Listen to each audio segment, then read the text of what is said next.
Yuk kita dengarkan cerita buaya perompak. Cerita anak Nusantara dari Lampung. Alkisah di Sungai Tulang Bawang di daerah Lampung. Banyak terdapat buaya yang ganas. Banyak orang yang hilang tanpa jejak setelah melintas di Sungai Tulang Bawang, terutama para nelayan dan saudagar yang membawa muatan harta benda. Pada suatu hari, seorang gadis cantik bernama Aminah tiba-tiba hilang ketika sedang mencuci di tepi sungai. Warga desa yang mendengar kabar itu langsung melakukan pencarian. Mereka menyusuri tepian sungai hingga ke tempat yang jauh, tetapi Aminah tidak ditemukan.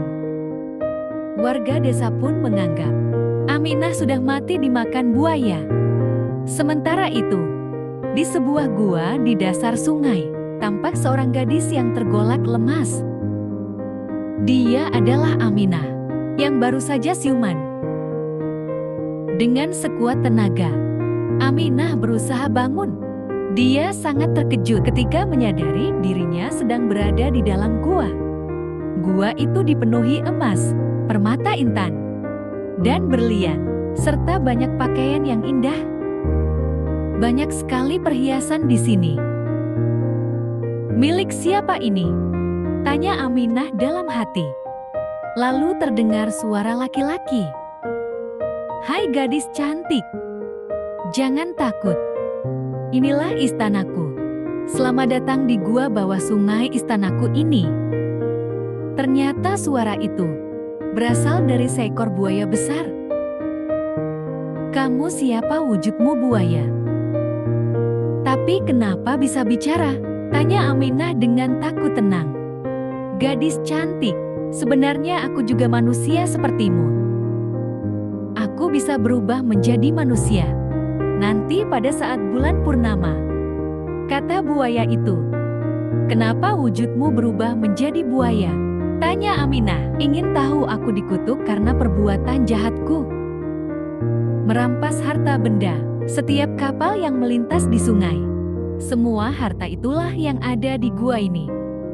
Jawab buaya itu. Wahai buaya, mengapa engkau menculikku? Kata Aminah. Aku membawamu ke sini karena aku menyukaimu. Jika engkau mau tinggal bersamaku, semua harta benda di gua ini menjadi milikmu. Tetapi jika engkau menolak, aku akan memangsamu, ancam si buaya. Dengan ketakutan, Aminah menjawab, baiklah. Aku mau tinggal bersamamu di sini. Aminah terpaksa menerima permintaan sang buaya. Akhirnya Aminah tinggal bersama buaya perompak di dalam gua.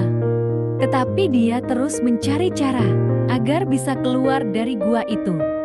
Pada suatu hari, sang buaya tertidur pulas dan membiarkan pintu gua terbuka. Aminah langsung memanfaatkan kondisi itu untuk melarikan diri sambil mengawasi sang buaya untuk memastikan bahwa dia masih tertidur. Akhirnya Aminah berhasil lolos dari buaya perompak tersebut. Ia sampai di hutan, dan dengan sisa tenaganya dia harus berjalan menuju desa. Akhirnya dia bertemu penduduk desa yang bertanya, "Siapa kamu, Nak? Kenapa di hutan sendirian aku?" Aminah jawabnya. Dan dia pun menceritakan semua yang dialaminya. Penduduk desa yang tahu cerita tentang buaya perompak segera mengajak Aminah pergi. Di mana rumahmu, Nak? Kami akan mengantarmu pulang. Rumahku di kampung seberang, Pak. Terima kasih telah menolong saya, jawab Aminah. Dan akhirnya, Aminah berhasil kembali ke kampung halamannya. Seluruh penduduk menyambut kepulangannya. Kedua orang tuanya sangat bahagia. Mereka jadi semakin tahu tentang buaya perompak dan lebih berhati-hati jika berada di tepian sungai Tulang Bawang. Sekian dulu ya ceritanya, jumpa lagi.